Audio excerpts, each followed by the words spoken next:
Number 2 Belmont Terrace, a short-life property, was leased to Chiswick Women's Aid by Hounslow Council as a community centre for women. The women did most of the decorating themselves.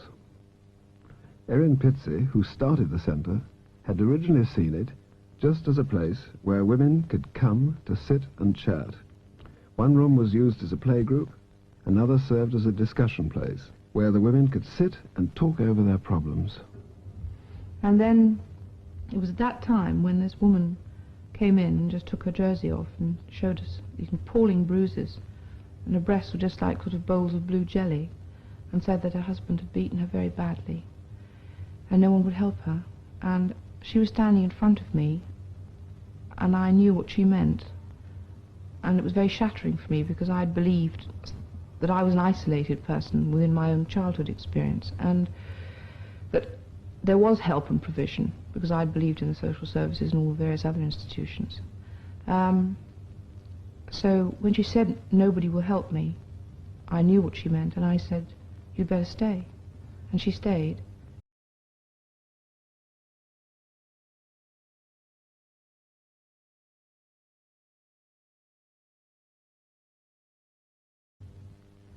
As the word spread locally, women started to come in. They just came to the doorstep with their children and said, "Please let me in, no one will help." And began to build up this dossier of terrible, relentless uncaring on the part of all the services in the country. Nobody seemed to be doing anything constructive to help. They just seemed to be sending these women back to the men who beat them, and some back to be killed. The open door policy of Chiswick Women's Aid meant that, on average, some 40 women and children were staying in the 4-roomed house at any one time. After 18 months, the house was due for demolition.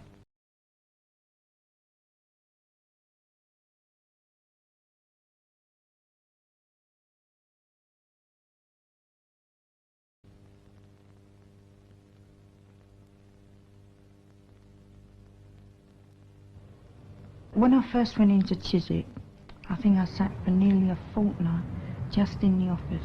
Never moved. I never moved. I was too scared, you know, thinking every time there's a knock on the door.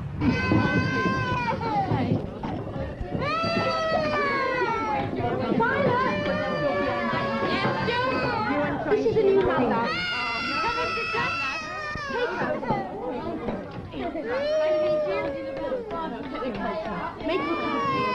Would you like a cup of tea? She's come all the way from Greenwich. Yes. Do you want a cup of tea? Do you want some squash, darling? From Greenwich. Do you want some squash? Give the baby a drink, Carl. You are, darling. Do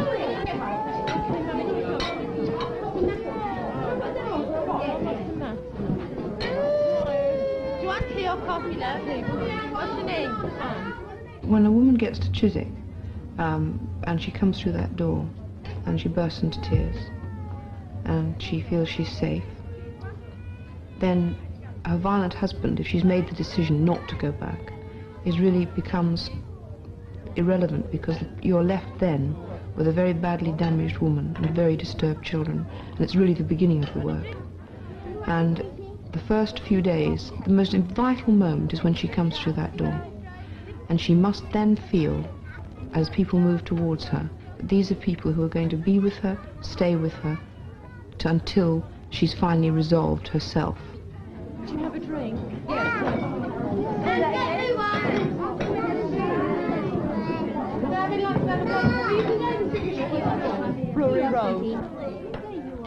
You was welcome, because there was somebody waiting on the doorstep for me when I got there. I was taken in, somebody gave me tea, they gave the kids tea, and I started to cry, and there was somebody there who would put their arm around you.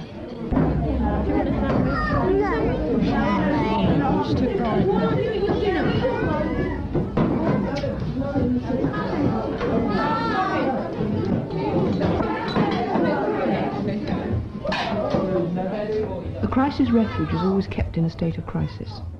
In fact, this is the very strange thing that one realised very quickly.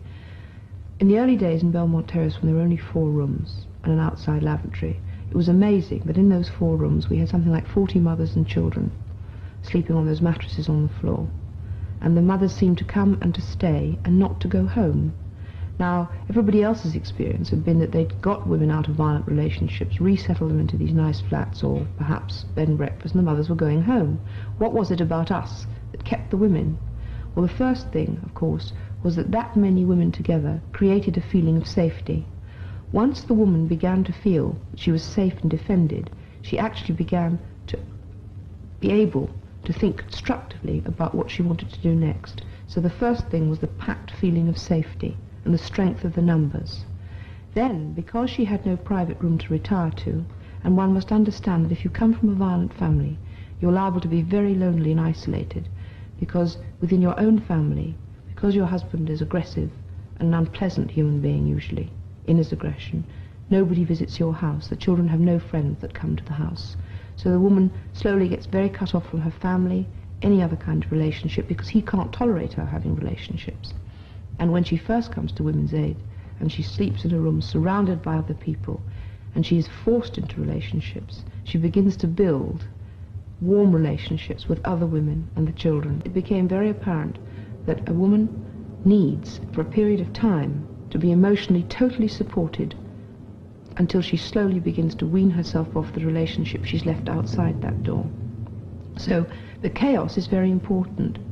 You're replacing one sense of crisis, which is the violent, turbulent, anarchistic home, with a similar form of excitement, but a much more constructive one. This is a bloody lot. Dad.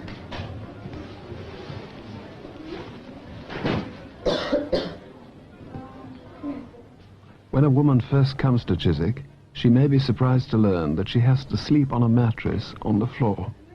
But with usually more than 90 women and children in the house, this is often necessary.